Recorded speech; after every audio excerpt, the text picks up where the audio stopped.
Listening to both of you, it seems architecture is no longer intimate to us. It seems we are here and architecture is over there, which Juhani just lucidly mentioned that for us. And Doshi mentions that, he mentioned this yesterday, that we never thought that that building will be separate from us. But yet it is. That's how it has come down to. As Juhani was mentioning a little earlier, there's no longer the interaction that an existential kind of relationship with the buildings should have. Architecture has become a detached thing that can be molded, sculpted, measured, valued, devalued, but disengaged from this primordial relationship to the body. So perhaps what I would like to ask both of you, how do we proceed from here? What should be the methodical and thoughtful way to overcome this?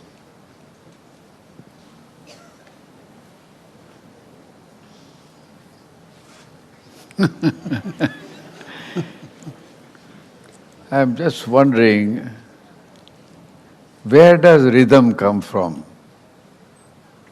Where does what? Rhythm. Rhythm. The music, the sound. Rhythm comes from our body, heart, primarily heart, but there are also other rhythms. Yes, so if that is the case, then will that be part of the beginning of the creation? I would say absolutely yes. One of the basic problems is that our entire culture has forgotten that we are embodied beings and that we are also animals, as we have earlier discussed. Artists usually have, through history, they have defended, and architects defended this, human being as an entity, complete entity, unifying the mental and the physical. But somehow in today's world of cruel competition, and cruel competition particularly for visibility,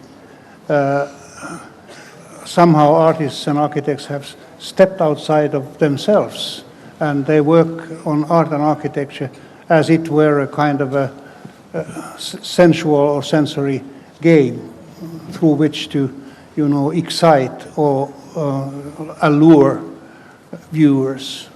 I don't see at all that as the task of the artists or architects' work.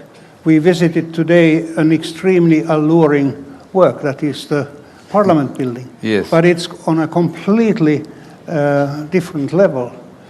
One sitting there or walking there, one really realizes one's, ground, one's roots in the long history. Actually, when we went this morning, I was just remembering Lou Khan's drawings in his office. While he was drawing them, and when he was drawing, first of all, the tracing paper on which he would use his charcoal, he would not even touch the charcoal with his the paper, because it would hurt the paper. So it would almost float. And in this floating, his body, mind, everything else is connected to the charcoal and the paper. And at that time, what comes out from those two relationships is a line or a curve or a triangle or maybe a one single vertical line. And I think the entire body is part and parcel of that drawing. And I think that is where the aesthetics or the art or the joy has come. So it is a total bodily experience, like what Henry Moore talks about. Yes, yes. So it is the whole question of aesthetics is not independent, aesthetics is embedded in our life itself. I would also suggest a further step that in addition to going back to drawing, going back to using charcoal and pencil, which express pressure. They express certainty and uncertainty. Hesitation has to be, visible on the drawing. But Yeah. when you draw with, today's pencils that result in an equal line, there is no hesitation. In the computer drawing, definitely there is no hesitation. But hesitation is something, the creative process is a dialogue. Actually, the purpose of drawing is not knowing what you are drawing, and you are waiting for the chance inside you. And that chance inside you draws this, and you have a chance to correct. Yes. So the charcoal is then immediately effaced, Yes. and you come back again like the old slate. And now, if you are going to get a computer, and if you are going to ask the computer to draw, computer can't draw, so you have to give numerical instructions. And then, it will draw, and that drawing and you are far distantly disconnected. And that is where the aesthetic disappears. Can I add a story here? This is related by a student of Khan in his office. So the student is working on a drawing, and Khan would typically come in and he would look at the drawing and make stabs with charcoal, typically. And he had a piece of charcoal in his hand, and he was also smoking a thin cigar. So there was Khan, this thin cigar, working with the charcoal, and the student looking at the drawing, the movement of his hand, and eventually he does not see the drawing anymore, he sees the cigar. It's burning, the ash is turning longer and longer, and it's about to fall. And it falls on the piece of paper. Khan keeps on moving his hand with the charcoal and the ash. So this engagement of the body. Can I just say one Yes, more sentence yes. about charcoal and pencil? It's very significant for the creative process, for the dialogue between the imaginative world and the real physical world on the paper is the thickness of the line. That's right. If you use a sharp pencil, you can't think with it because it doesn't allow you any space for, choosing. It doesn't Charcoal have is vanishing. dimensions. Yes. Charcoal drawing is spatial. It gives feelings of light and shadow. It becomes a plastic process rather than just a linear process. Sorry. No, but Yohani, perhaps you might help us understand it a little bit more, because you have thought about this deeply, beginning from Merleau-Ponty's notion of the lived body. I think this is something not very clear to all of us. The distinction from the biological body, the body as we typically know it to be the anatomical body, versus the notion of the lived body and this idea of embodiment. Perhaps quickly.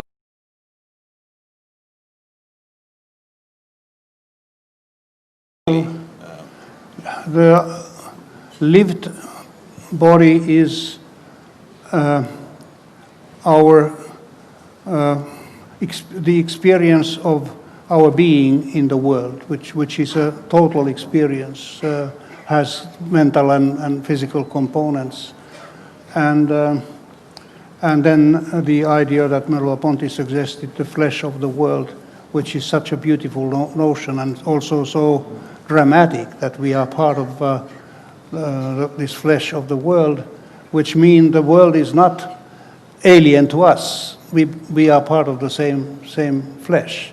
So it is this lived flesh of the world that I'm talking about when I'm speaking of the body, rather than, an anatomist would define human body.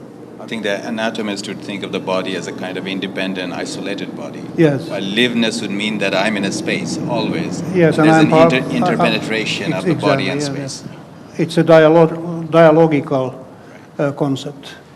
The other thing that comes to mind are, I think both of you, in one way or another, is asking us to rethink the architectural task. Sorry, what was that? The architectural task, rethinking the architectural task, and you have written about it, and Doshiji talks about it. When you say that architecture needs to return to life, which is already like demanding a new task for us, how do we do that when we see architecture being discussed or understood, perhaps in three tiers? One is architecture as a profession, which we all seem to understand, and we participate and behave along those lines, and profession dictates what needs to be done.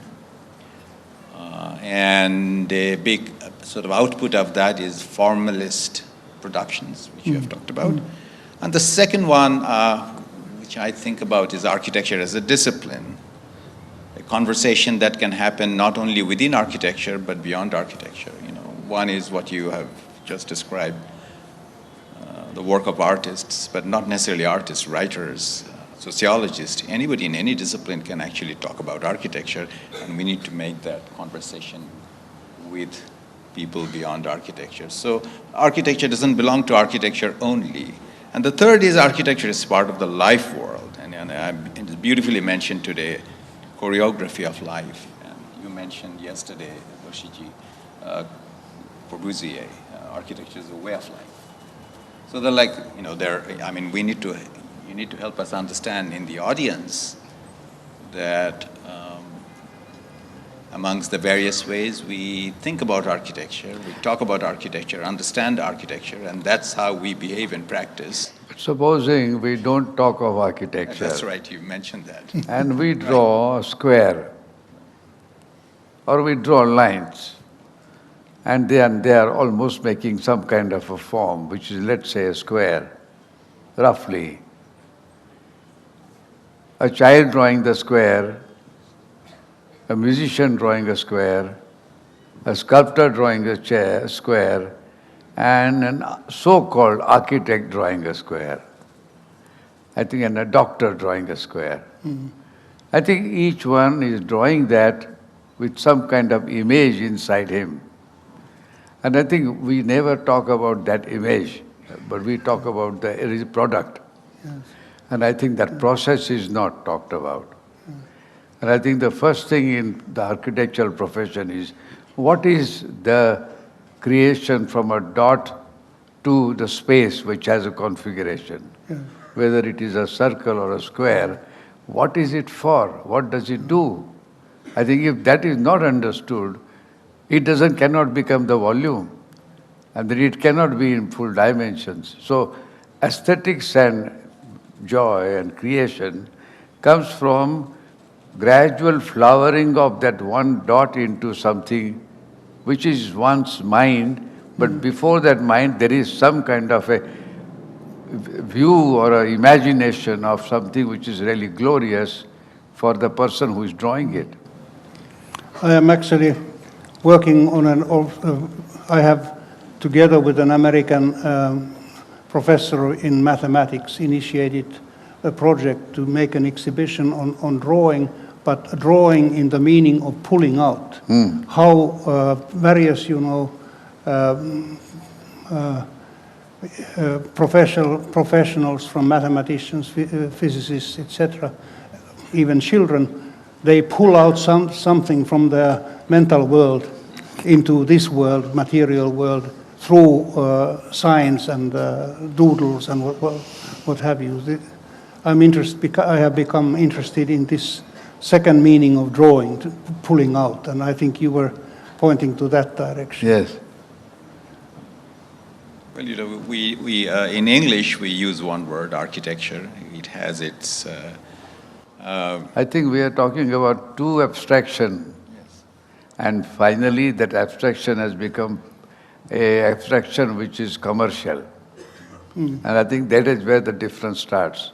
Well, it has become Because an ornament. a usefulness and usefulness to give me life's existence through money out of that drawing, I think is quite different from what we are talking as aesthetics and creation. I think creation has no transactions. Creation is a inner bound, inner related space.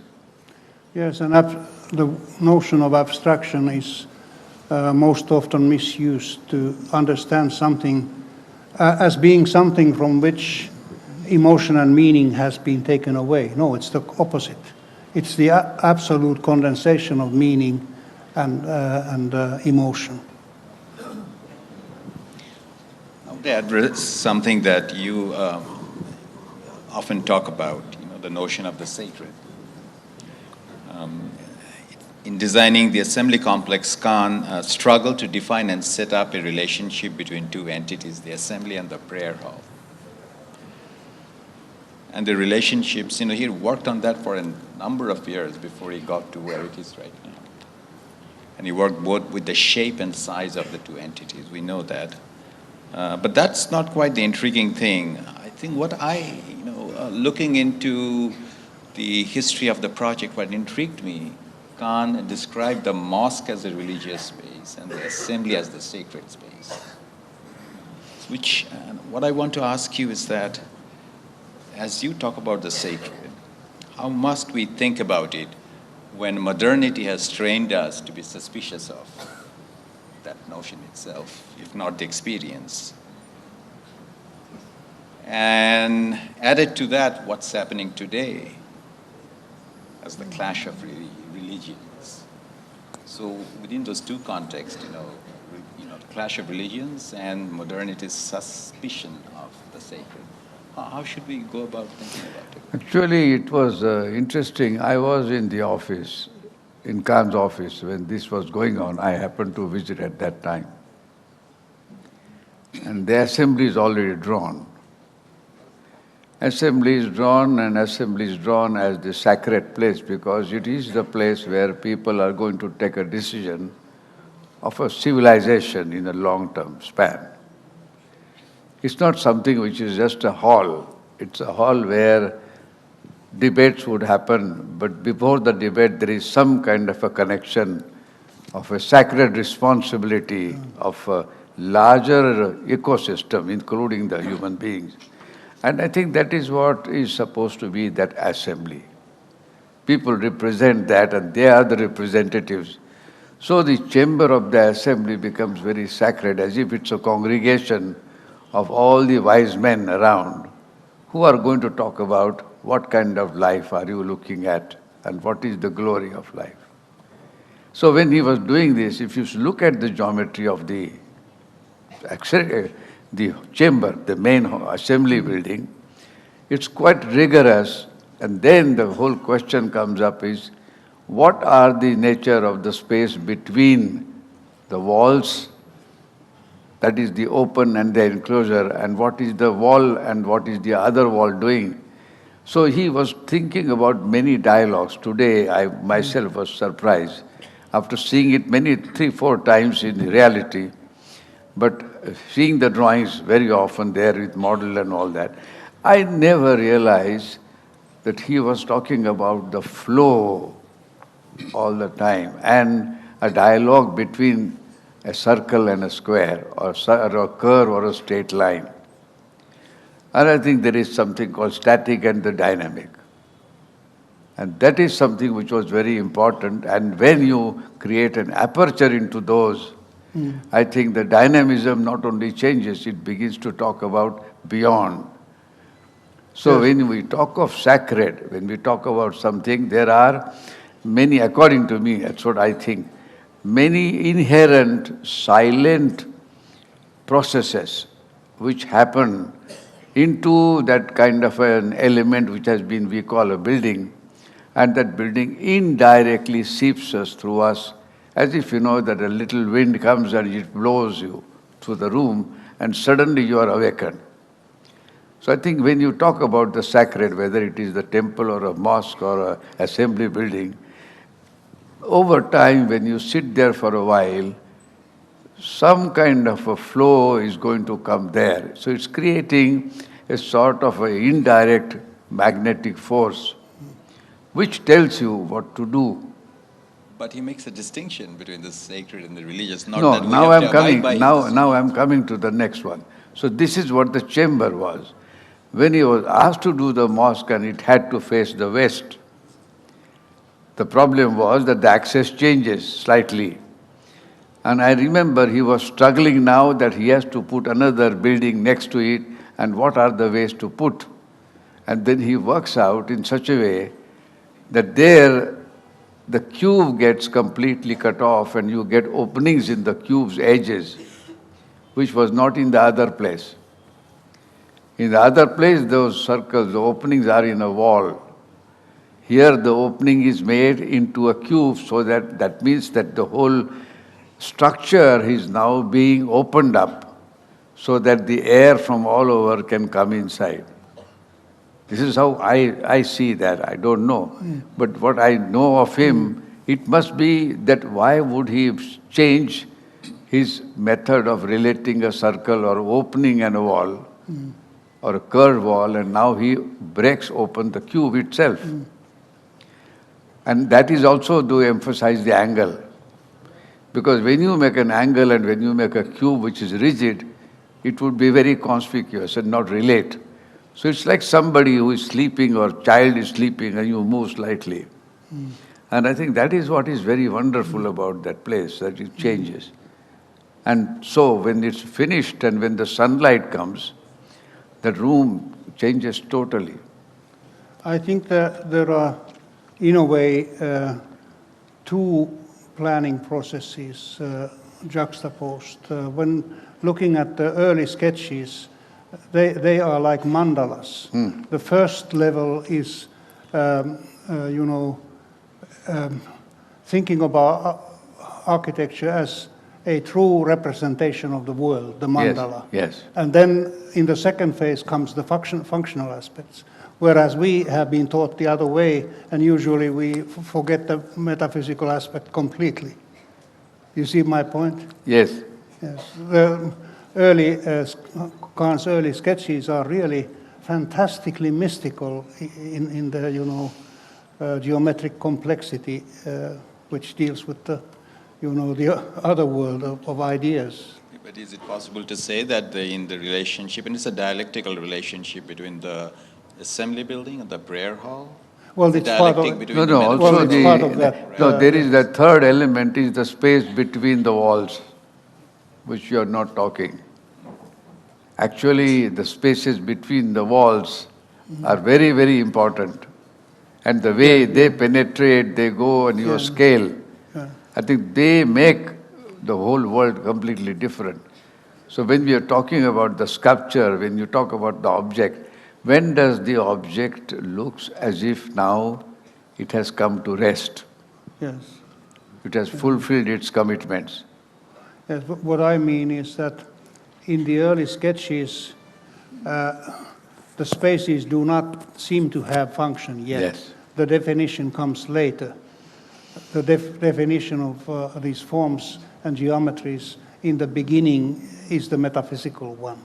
Yes. Sure. I mean, Kant began with the realization, as he called it, even I think before the sketch, that Yes. assembly is of a transcendent Yes. nature. Yes. That began the whole thing.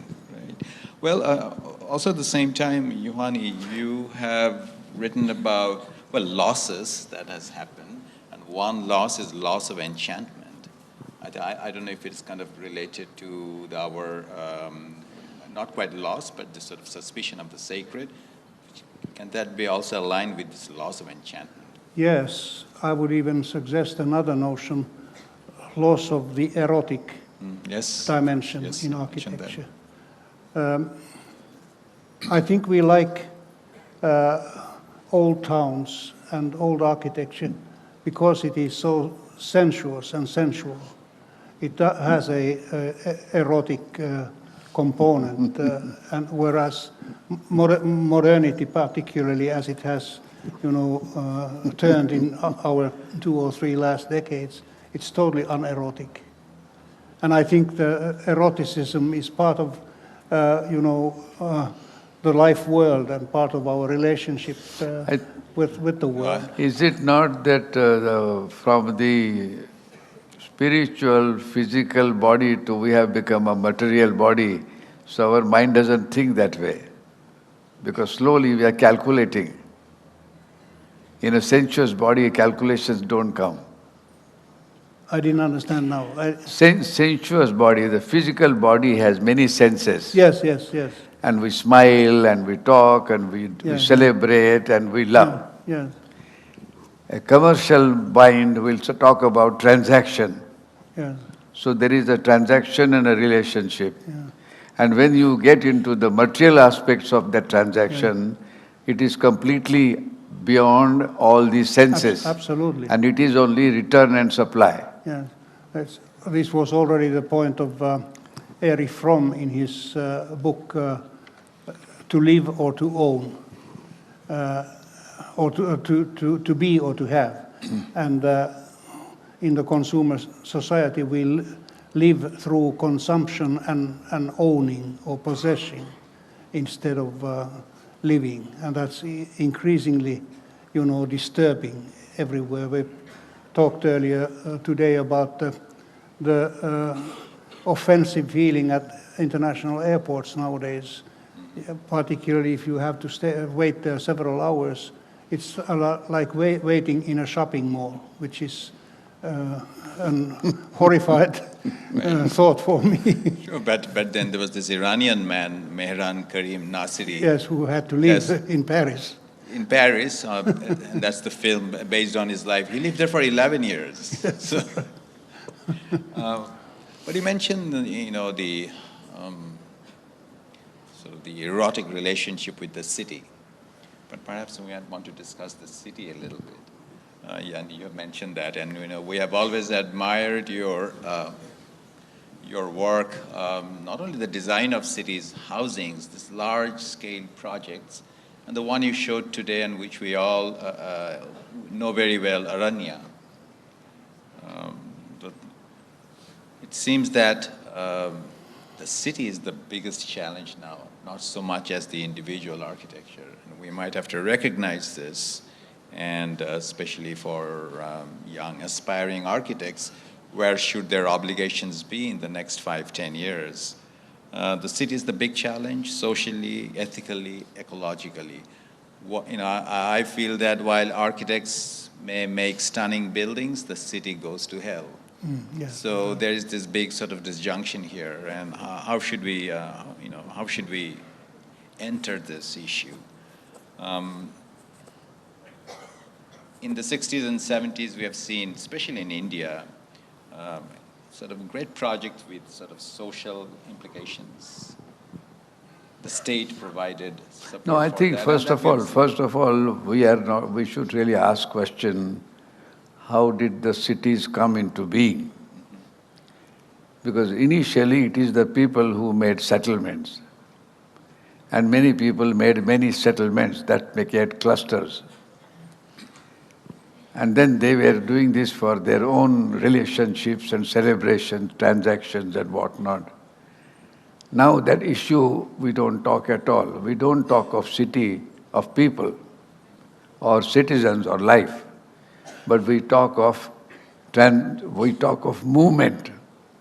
We talk of faster movement and convenience. And that convenience is basically where our life has material returns. So vehicle becomes more important than the human movement. So what has happened is we have reversed the whole order of a making of a city. So that bullock cart or a donkey or a cycle or a small vehicle going across and you didn't bother, you were important. Today, human being is put, on the 10th floor, as if, it is like a honeycomb, your house there. Otherwise, he has no existence.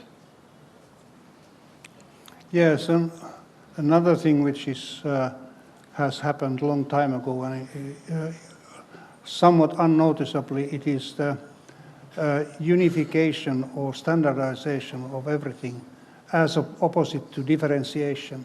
For instance, it's very clear that in today's way of life, I know and follow nature and temperature and weather much less than I did as a farm boy, simply because air conditioning and heating and everything sort of pushes those phenomena away from my consciousness, and besides standardizes them. In Finland, we live in 23 degree centigrade rooms. That's our temperature. But I can ask you a question because it is very important. Dhaka is full of water bodies. Used to. Dhaka has water Used bodies, to. lakes, well, whatever they are, but even today for me, they're quite a lot. I come from a desert area. That's right. So you see the trees, you see the greenery, and early morning when I wake up and see from the hotel room, fantastic green landscape there. And no cars are going. Little later you see the roads, gradually crowded with cars. How much, when you came here to meet us, we talked about us, you thought about that nature. Where has it gone? Sorry, That nature which is there here in Yes, Dhaka, yeah. today in the mind of all of us has disappeared. Yes, yes, but it's also disappearing in the Nordic, sensibility. We are so deeply forest people that we have a forest in our head.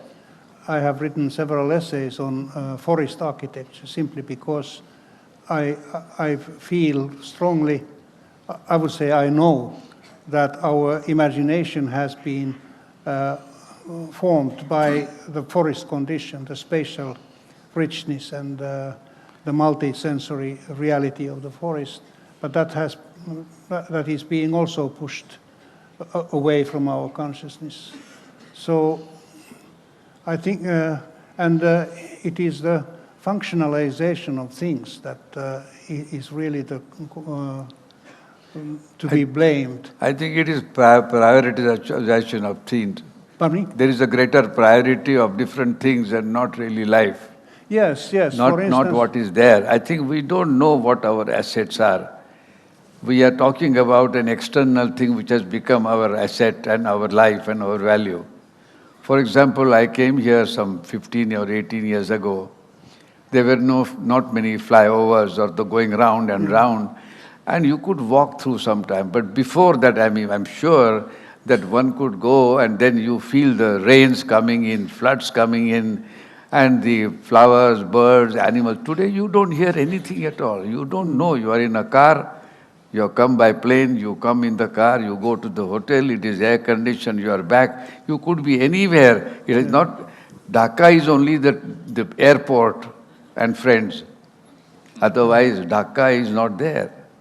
And I think that is which is very strange. It is not only Dhaka, it's all over India, all over.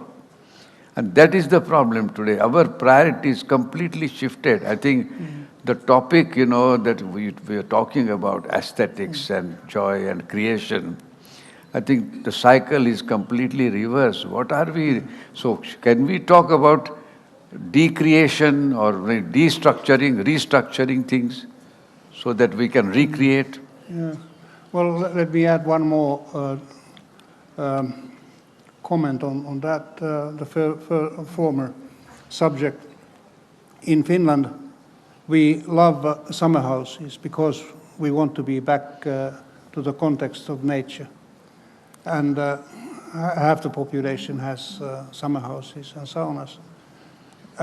Nowadays, the tendency is to repeat the urban flat condition. It's absurd. Why do you have them two houses if you don't have any difference between the two? We have had this possibility with my wife to have a toilet and running water and so forth, proper heating in our summer house. We have chosen never to do it because it would, wipe away the special conditions. Maybe this is a good time to ask something else. Doshi, you talk about joy and celebration. It's part of the way you do architecture, and you expect the architecture to be experienced. But Yuhani, yesterday you declared quite clearly that you love melancholia. Yes. And you also, I think, mentioned that this is something very definitive for Finland as culturally. And I was thinking about Orhan Pamuk. Yes. In his book Memories of Istanbul, Yes. he talks about huzun as a particular kind of Yes. melancholia Yes, that yes. circulates. I mean, we have that in Bengali culture here also, like bishad, biro, melancholia stemming from a kind of separation from either home place or the beloved. Yes, longing, primarily longing. Longing. Longing which has been abstracted. It's not longing for something specific, it's just longing, you know. How does that work in your sense of emotive content of architecture? Well, particularly in American culture, the standard is that you should be happy all the time. I don't want to appear happy when I'm not happy. I think we need to respect, human freedom to the point that we express our feelings. And there are also dark and sad days and feelings. I think they should have their role and they should have their symbolism in everyday life as they used to be. Russia has a long tradition of melancholia. Yes. That was actually the Russian writers. They were all practically melancholic. That's why they produce these big fat novels. Yes. In our culture, we have festivals. And like Durga Puja is there, and we have Diwali and other festivals are there all the time. One of the important things there is that there is sarjan, that is creation, and visarjan. Visarjan is dissolution, that you put the statues or anything else in the water and they dissolve. The reason is very simple, that then you are anticipating the reoccurrence of that event and you live into that event for the year and slowly you come back, and that is where the real melancholia, longing comes. I think longing comes from the events which you anticipate and then you surrender and then again they come back. And that is that cyclic order which I think is very significant. The famous Russian writers of 19th century like Dostoevsky, they were homesick, but they were not longing for a concrete home. It was just, an abstracted notion of home. I think that then we must actually make all the sort of the young aspiring architects homeless first. So yearning and the erotics of home, so to speak. Yes, and then everyone should read Crime and Punishment. That's all. Yes, of course. I think this is my last question, but beyond that, we can open it up for some few questions from the audience, 2 or 3. And this is really directed we have a number of young friends here, students, I'm sure, a lot of students. I'm going to mention the paradox in the training of architects. And we have discussed that in the last 2 days. No, I think paradox is not discussed, because paradox is to say that you become creative, right, but within the time limit. How can it be? And I will take an exam and judge myself, what is your new creation? No, the creator is not talking, but that somebody else is talking about and challenging his creation. Right. So what else are you asking but paradox? Well, I'm thinking that I was going to ask you that if you want to restart the whole thing again, I mean, you have started the sort of the most well-known schools in India, and that became a paradigm of training. But then we have architects or young architects who aspire to become architects. In the image of something, in the following of something that you have both discussed, or Yuhani especially, that is fundamentally flawed, formalist, object-based, spectacular. And, we are all following that track. So what would you do to teach in first year that we discussed, the foundation year? And you said it beautifully, when the fire is lit in the heart in the first hour. So what should we be teaching them, or telling them? Not teaching, telling them. I think, as I mentioned earlier, celebration is the word I like. Melancholy a little bit? Both. Right. No, they both come together. Without melancholy, you won't be celebrating. That's right. Yes. In the cycle. But the idea is that how do you become a child again and feel enthused about things? I think one of the most important thing is it is not an obligation. Graduation, going to the college, and then I have to get a degree, and then I have to agree that I will do for you what you like and not what I like. I think these are all stages of getting into a prison, self-imposed prison, because I am afraid otherwise I will not be survived or I will not get the respect in the society. And I think that structure itself is slowly closing in. And you also mentioned that you would like to take the word architecture away Yes. and make them look at life. Yes. And you mentioned you just want to make them read for 1 year and not talk about architecture. Yes, I was just going to say that I see teaching fundamentally in any field, but particularly the artistic fields, as a way of taking a student next to a phenomenon that is interesting and fundamental, and pointing that phenomenon to the young student. That might be a poem or a painting or a human situation. To answer this question, there is a very interesting treatise written several centuries ago in a Sanskrit text dialogue, Vishnu Dharmottar Puran. There is a Lord and then there is a disciple. The disciple is a king and the Lord is the real Lord, So he prays him. So he says, I want you to be present all the time. So how can I create your image here? So the Lord says, do you know how to make an image? He says, I don't know. So he says, how will you make it? So he asks question, tell me how. He says, then do you know dance? Because dance has rhythm, dance has body, thought has everything. So if you know dance, then only you will do. So then he asks question, how do I don't dance? He says, do you know music? So he says, I don't know music. He says, you must learn. She says, how do I learn? He says, do you know rhythm? Then he says, I have no idea. He says, if you don't know the rhythm, then you don't know poetry.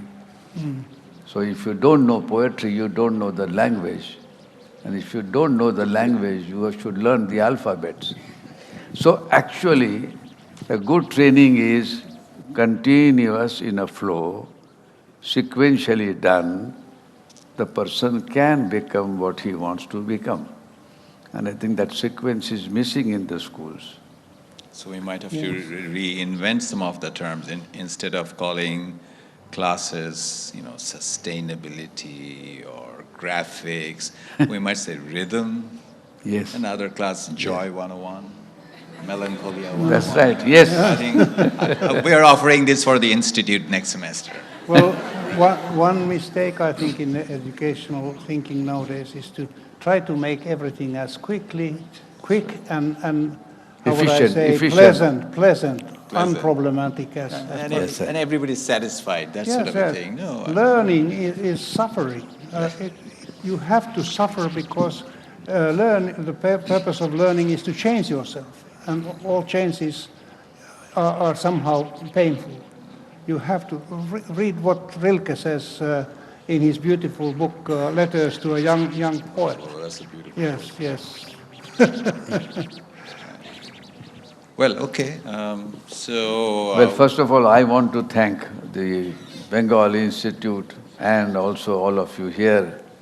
And without you, your invitation, I would not be here. And since I he's wouldn't here, either. so I mean, this is truly called embodiment. Well, I must also say to Doshi, without you, I wouldn't be here.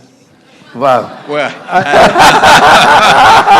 I mean, I wouldn't have taken the risk of coming here with my that's broken right. back That's without right. you.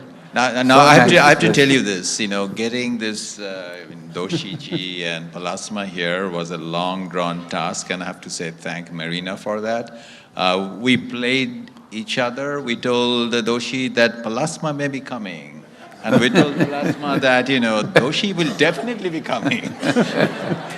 And we know that Yuhani had an accident 3 months ago, and it was seriously a back problem, and we were not at all sure that whether he's coming to talk or not. But thank you so much, for being here, and well, hopefully No, we'll no, see I you think again. it was an enjoyable. Thank you so much. So, thanks a lot. So, are you willing to take a couple of questions? Yes, Maybe yes, there's if some there are really any burning questions, questions. There's a microphone here. So.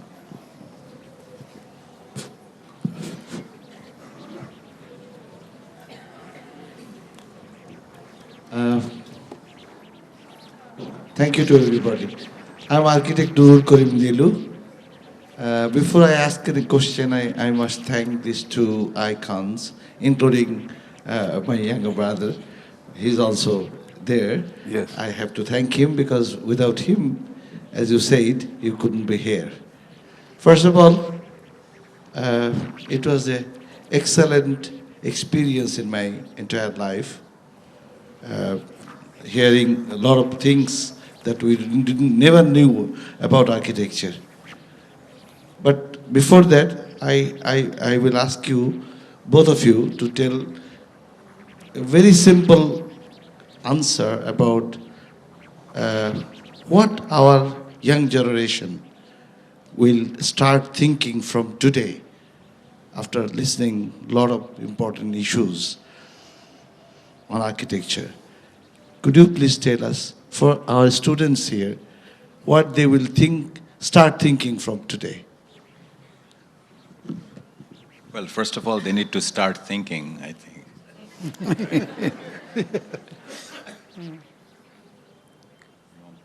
I think life is not an obligation. Life is to realize who you are and what you are. And I think that is like, beginning of the career, when you go out and you have no responsibilities, but you have no help. You start learning on your own. And I think that kind of independence is very important. Aspirations are important. And some vision is important. I think every culture has their own icons, in terms of politics, literature, scholarships. And there is every day in our culture, at least every day you go anywhere, you will find things happening. Some of them are not in our routine. People are praying, so somebody's shouting, somebody's singing, and they're all together, but we never notice them. We are too busy with our thought. And second thing is, don't be ever dependent on technologies and on also outer sources. If you are dependent, then any time it can be snatched. I think these are two principal things, if we can't be self-reliant. Well, Doshi said, life is not an obligation. The world is not an obligation either. Everyone makes his or her own world. The fact that, or the feeling that we are existing in a world is a result of ourselves having created that world. That's right. So you have to go to all those fundamentals, to the point of judging whether you have constructed your world, aesthetic world, ethical world, social world, historical world, whatever, world of nature, somehow appropriately. I'm not sure that current primary education almost anywhere does that. We are so badly misguided from childhood on. So I suggest become critical to everything and scratch the surface of all things, and usually you find something that is very interesting. I am now working with a couple of neuroscientists. As I mentioned, have been working with psychoanalysts, etc. My only design work at the moment I have two surprising design projects. One is a community center in Sri Lanka, in Colombo, in one of the slums, and then I'm designing a perfume for a New York perfume shop. So I'm just saying, well, I tried to object to this commission when I got the telephone call that I will be 80 in a couple of weeks and my sense of smell is not that accurate anymore. They said, no, it's going to be a process of dialogue, and we will. So I'm telling this just to tell you that getting interested in things and then also getting kind of a humble self-assurance that you dare to do all kinds of things that you never thought about. Whenever I'm asked to write or give a lecture on something I have never thought about it, I will say immediately, yes, I will do it. And I think maintaining your sense of curiosity is the best way of fighting the negative consequences of age. So I would suggest to the young students, evoke your sense of curiosity. Yes.